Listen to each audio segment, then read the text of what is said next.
गर्व का विषय है कि उत्तर प्रदेश के पावन भूमि पे आज आप सबके समक्ष आने का मुझे सौभाग्य प्राप्त है। मैं धन्यवाद देना चाहूंगा कि आप सभी इस महत्वपूर्ण प्रेस कॉन्फ्रेंस में आज आप यहाँ पधारे हैं। बहुत बहुत धन्यवाद। मित्रों, आज एक बहुत महत्वपूर्ण दिन है। ये साधारण दिन नहीं। इस महत्वपूर्ण दिन में कुछ खुशियां भी लेकर आया हूं, तो कुछ दुख के विषय भी आपके साथ साझा करूं।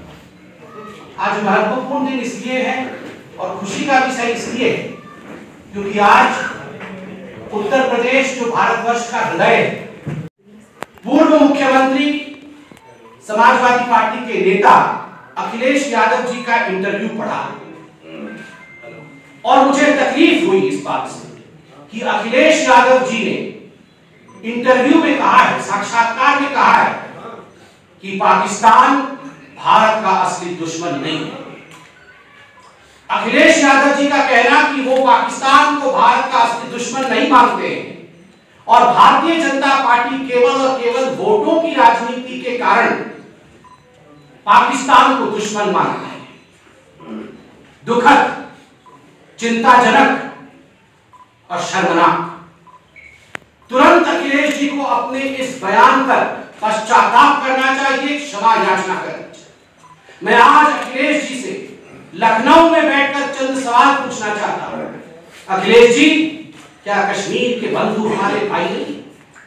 जिन कश्मीर के बंधुओं के ऊपर रोज पाकिस्तान की गोली चलती, गोलाबारी होती है और निहत्थे लोग, निर्दोष लोग पाकिस्तान द्वारा भेजे गए आतंकवादियों द्वारा मारे जाते, क्या उनका जीवन जीवन नहीं? हर समय जिस प्रकार पाकिस्तान भारत के ऊपर षड्यंत्र के अंतर्गत आतंकवादी हमले करता है, क्या भारत का दुश्मन पाकिस्तान नहीं? आपका यह कहना कि भारत का असली दुश्मन पाकिस्तान नहीं है, ये तो भारतीय जनता पार्टी पाकिस्तान को दुश्मन बना रही है। मैं तो इतना कहना चाहूंगा और बिल्कुल स्पष्ट कहूंगा, चाहे अखिलेश जी बुरा माने, जिन्ना से जो करे प्यार वो पाकिस्तान से कैसे करे इनकार। जिन्ना से जो करे प्यार वो पाकिस्तान से कैसे करे इनकार। आपने देखा है जिन्ना जिन्ना जिन्ना जिन्ना का रट लगाते हुए इस चुनाव में अखिलेश यादव उतरे थे और आज जिन्ना से एक पायदान ऊपर पाकिस्तान तक वो पहुंच गए। मीडिया के बंधु, मैं आपसे हाथ जोड़कर निवेदन करता हूं, क्योंकि आप लोग हमसे सवाल पूछते हैं और पूछना भी चाहिए। आप चतुर्थ स्तंभ हैं। आप कहते हैं कि जब चुनाव होता है तो भारतीय जनता पार्टी पाकिस्तान को खींचकर लाती है। हम नहीं लाते, हम नहीं लाते हैं। आज सुबह का आप देख लीजिए संदेश, योगी आदित्यनाथ जी का क्या संदेश है। स्थापना दिवस के अवसर पर योगी आदित्यनाथ जी का एक ही संदेश है और वो संदेश विकास है। किस प्रकार अर्थनीति आगे बढ़ी है उसका है। और आज स्थापना दिवस के अवसर पर एक ही संदेश अखिलेश यादव जी का है, जो अखबार की सुर्खियां बन के छपी है कि पाकिस्तान भारत का दुश्मन नहीं है। पाकिस्तान को लेकर कौन आया? पाकिस्तान को लेकर अखिलेश आया। जिन्ना को लेकर कौन आया? जिन्ना को लेकर अखिलेश आया। ये जो चुनाव हो रहा है, तुष्टीकरण के पराकाष्ठा के कारण, The heights of appeasement, उसके कारण जिस प्रकार से अखिलेश यादव जिन्ना और पाकिस्तान के विषय में बात कर रहे हैं, मैं आज तमाम अखबारों में पढ़ रहा था, कहीं भी मैं समाजवादी पार्टी के उम्मीदवारों का लिस्ट नहीं देख रहा। क्या कारण है? मैं गाड़ी में आया तो वाहन चालक भाई ने मुझे बताया कि भैया यहां पर तो उम्मीदवारों की लिस्ट घोषित ना हो रही, अखिलेश भाई तो घोषित ही नहीं कर रहे। मैंने क्यों? बोला सब गुंडे बदमाश है, तभी ना घोषित। सब गुंडे बदमाश नाहिद हसन जैसे लोगों को अखिलेश जी ने टिकट दिया हुआ है, तभी उम्मीदवारों की सूची घोषित नहीं होती। आज जिन्ना पाकिस्तान की बात करने वाले अखिलेश जी, मैं इतना कहना चाहता हूं कि अखिलेश जी शुक्र मनाइए कि याकूब मेमन को फांसी हो गई है, वरना मैं बिल्कुल सीना ठोक के कह सकता हूं कि अखिलेश जी का बस चलता तो याकूब मेमन को भी नाहिद हसन के साथ चुनावी मैदान पे उतार देते। आज सुबह से जिस प्रकार पाकिस्तान पाकिस्तान पाकिस्तान का रट लगाए हुए हैं कि नहीं, पाकिस्तान हमारा दुश्मन नहीं, ये तो भारतीय जनता पार्टी पाकिस्तान को दुश्मन मानती है। आज मैं बिल्कुल कह सकता हूं, शुक्र है कसाब को फांसी हो चुका है, वरना जिन्ना को तो उतारे ही थे। शारीरिक रूप से कसाब को भी स्टार प्रचारक के रूप में उत्तर प्रदेश में उतारने से झिझकते नहीं अखिलेश का। राम भगवान श्री कृष्ण की जन्मस्थली है। आज उस प्रदेश का 73वां 73rd फाउंडेशन डे है, स्थापना दिवस है। तो स्वाभाविक है 25 करोड़ उत्तर प्रदेश के निवासी और 135 करोड़ हिंदुस्तान के निवासियों के लिए ये गर्व का विषय है। ये बहुत ही महत्वपूर्ण दिन है। याद करिए 73 साल पहले इस प्रकार से एक बहुत ही आकांक्षा के साथ, एक एस्पिरेशन के साथ इस प्रदेश की स्थापना की गई। मगर दुख के साथ मुझे कहना पड़ रहा है, अनेकों वर्षों तक जिस प्रकार की राजनीति ने उत्तर प्रदेश को घेर कर रखा, 2017 से पहले उत्तर प्रदेश में छवि भारतवर्ष में एक अलग तरीके से प्रस्तुत किया जाता था। और खुशी के साथ कहना चाहूंगा 2017 के पश्चात भारत के प्रधानमंत्री नरेंद्र मोदी और नवनिर्वाचित मुख्यमंत्री योगी जी 2017 के पश्चात जिस प्रकार की राजनीति और विकास युक्त राजनीति उत्तर प्रदेश में रही, उत्तर प्रदेश आज गौरव का आभास करता है। आज उत्तर प्रदेश के 25 करोड़ जनता को मैं बधाई देता हूं कि आज उत्तर प्रदेश मोदी जी और योगी जी के डबल इंजन के सरकार के अंतर्गत एक सुरक्षित और समृद्ध प्रदेश है, एक सिक्योर प्रदेश है और एक एस्पिरेशनल स्टेट है। ईज ऑफ डूइंग बिजनेस में भी जिस प्रकार से 12वें स्थान से आज हम दूसरे स्थान पर आए हैं और आर्थिक परिस्थिति उत्तर प्रदेश की जिस प्रकार से बदली है और 6ठे स्थान से आज दूसरे स्थान पर आए, ये भी अपने आप में उत्तर प्रदेश के लिए एक बधाई का विषय है। 50 से अधिक ऐसे केंद्रीय योजनाएं हैं जिनमें आज उत्तर प्रदेश एक अग्रणी राज्य के रूप में काम करती है। ये दिखाता है कि 73वां स्थापना दिवस उत्तर प्रदेश का it's a milestone as far as development of Uttar Pradesh is concerned. विकास का एक महत्वपूर्ण पायदान हो चुका है। जैसे मैंने आपको कहा, आज कुछ खुशी की बातें भी हैं, तो कुछ सारी प्रक्रिया पूरी की थी। ये तो शुक्र है कोर्ट का उत्तर प्रदेश में कि न्याय प्रक्रिया ने उस पर रोक लगाई और आज समझ में आता है कि आखिरकार पाकिस्तान को अपना असली दुश्मन अखिलेश यादव क्यों नहीं हुआ। आज लखनऊ में बैठकर भारतीय जनता पार्टी अखिलेश यादव जी से एक चैलेंज करती है, एक चुनौती करती है, और वो चैलेंज है, अखिलेश जी यदि आप में हिम्मत है, नैतिकता है, मोरालिटी है, क्रेडिबिलिटी है, तो आप अपने उम्मीदवारों की सूची को जारी करें। कौन कहां से लड़ रहा है, इस सूची को जारी करें। हम सब जानते हैं ये सूची जारी नहीं होगी, और क्यों नहीं होगी यह भी आप समझते हैं। मीडिया वालों ने मुझे इससे पहले बताया, आने से पहले मैं कुछ अपने मीडिया के भाइयों से बात कर रहा, उन्होंने कहा टिकट तो भाई साहब व्हाट्सएप से जा रहे हैं, व्हाट्सएप से भेजे जा रहे हैं, घोषित नहीं किए जा रहे। नाहिद हसन का घोषणा हुआ, नतीजा पूरे हिंदुस्तान में आक्रोश, और इसी कारण से उम्मीदवारों की सूची घोषित नहीं हो रही। बंधुओं, कल मैंने यह भी सुना, टीवी में देखा, मैंने अखबारों में आज पढ़ा है, अखिलेश जी ने चिट्ठी लिखा है इलेक्शन कमीशन। वो चाहते हैं कि हमारे जो मीडिया के बंधु बैठे वो ओपिनियन पोल ना दिखाएं, ओपिनियन पोल ना करें। स्वाभाविक है, आज ओपिनियन पोल पे बरसे हैं।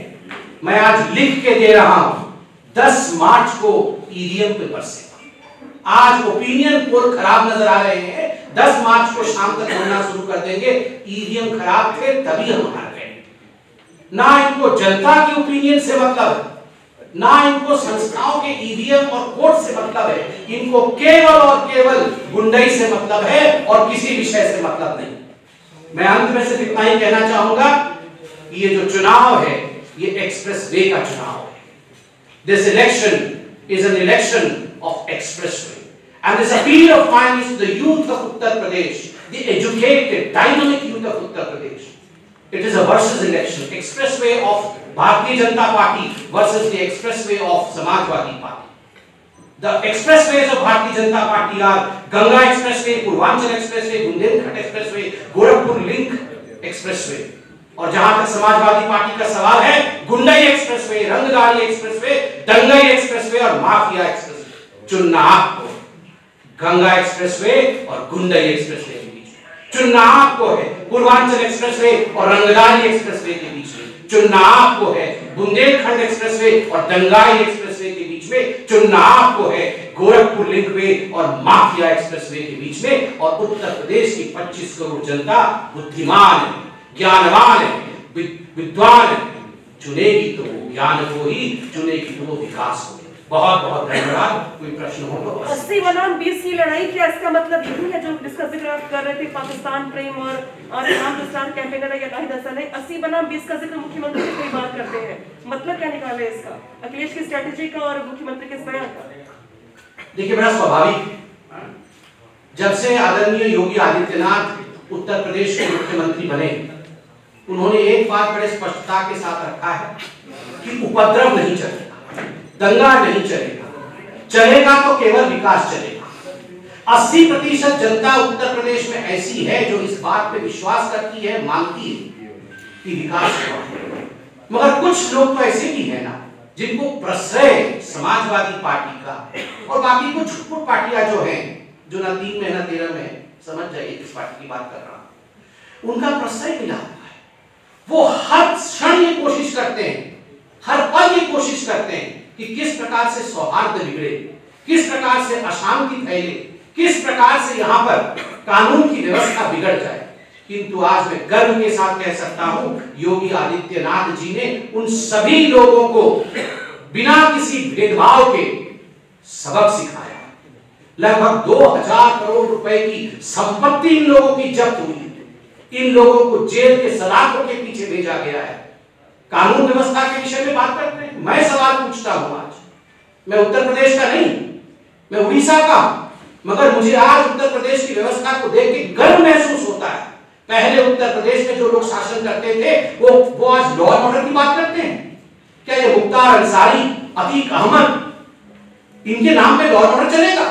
आज चाहे मुख्तार अंसारी हो, चाहे अतीक अहमद, वो वही है जहां उनको होना चाहिए। एक सवाल ये है कि माफिया विधायक मुख्तार अंसारी के परिवार ने कल बांदा में उनसे मुलाकात की और उनका कहना है कि उनकी जान को जेल में खतरा है और यूपी सरकार उनकी जेल के अंदर हत्या करवा सकती है।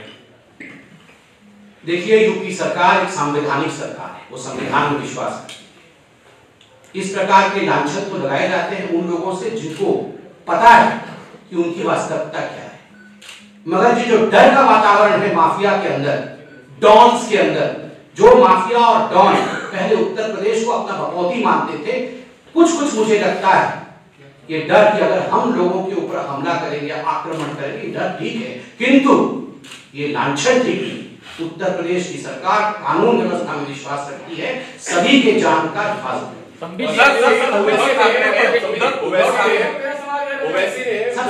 ओवैसी ने उत्तर प्रदेश में तीसरा मोर्चा बनाया है, कुछ पार्टियों को जोड़ा है। उनका बयान है कि अब भारतीय जनता पार्टी की सीधी टक्कर असदुद्दीन ओवैसी के भागीदारी मोर्चा से है। आप उसको सीधी टक्कर में मानते हैं या समाजवादी पार्टी ही आपकी सीधी टक्कर में है? और बाबू सिंह को शोभा भी जा रहे हैं साथ में उनके। देखिए, हमारा स्पष्ट मानना है कि टक्कर जैसे शब्दों में भारतीय जनता पार्टी विश्वास नहीं करती।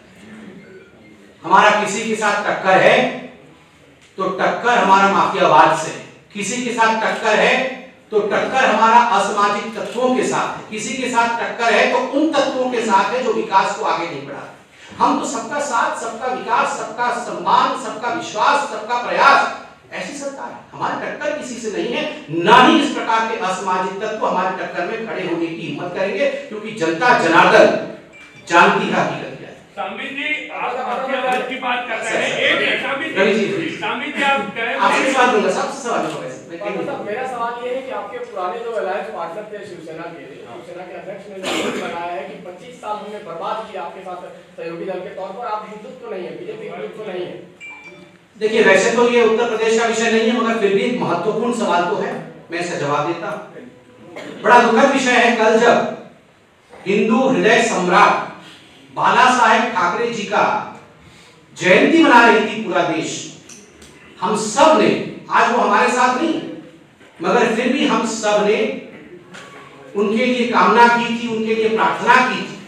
उस समय उनके पिता, खुद के पिता के निर्णय के ऊपर किस प्रकार का संदेह उठाना, उसे प्रश्नों के घेरे में खड़े करके कहीं न कहीं उद्धव जी ने भारतीय जनता पार्टी पर हमला नहीं किया है, उन्होंने हमला अपने पिता के निर्णय पर किया है। और इसका जवाब महाराष्ट्र की जनता तो देगी, किंतु उत्तर प्रदेश में भी लोग आज जानते हैं कि तुष्टीकरण की राजनीति के कारण चाहे उद्धव जी हो, चाहे अखिलेश जी हो, किस प्रकार की राजनीति कर रहे हैं और उसका अंजाम क्या होगा, ये उत्तर प्रदेश जनता भी समझती है। सांबित जी, आपने माफियावाद की बात की, लेकिन समाजवादी पार्टी कहती है कि जिस माफिया परिणाम है वो क्रिकेट टूर्नामेंट का ओपनिंग करता है। देखिए, माफियावाद के विषय में, गुंडागर्दी के विषय में, दंगाओं के विषय में समाजवादी पार्टी और समाजवादी पार्टी के आदरणीय अखिलेश जी को किसी विषय में बात करने का अधिकार नहीं। जिस प्रकार में उत्तर प्रदेश में माफियावाद उन्होंने फैलाया हुआ था, जिस प्रकार की स्थिति उत्तर प्रदेश में उन्होंने बनाया हुआ था, आज वो उस विषय पे प्रश्न नहीं पूछ सकते हैं, केवल और केवल प्रायश्चित कर सकते हैं। लेकिन पात्रा जी, आप ये क्रिकेट टूर्नामेंट का जवाब नहीं दे रहे हैं, गोल गोल घुमा रहे हैं। कोई गोल नहीं घुमा रहे हैं, बिल्कुल स्पष्ट बोल रहा हूँ, सीधी लाइन है, हमारी सीधी लाइन विकास की है, और जो गोल गोल लाइन माफियावाद का था वो समाप्त होने वाला है। बहुत बहुत धन्यवाद।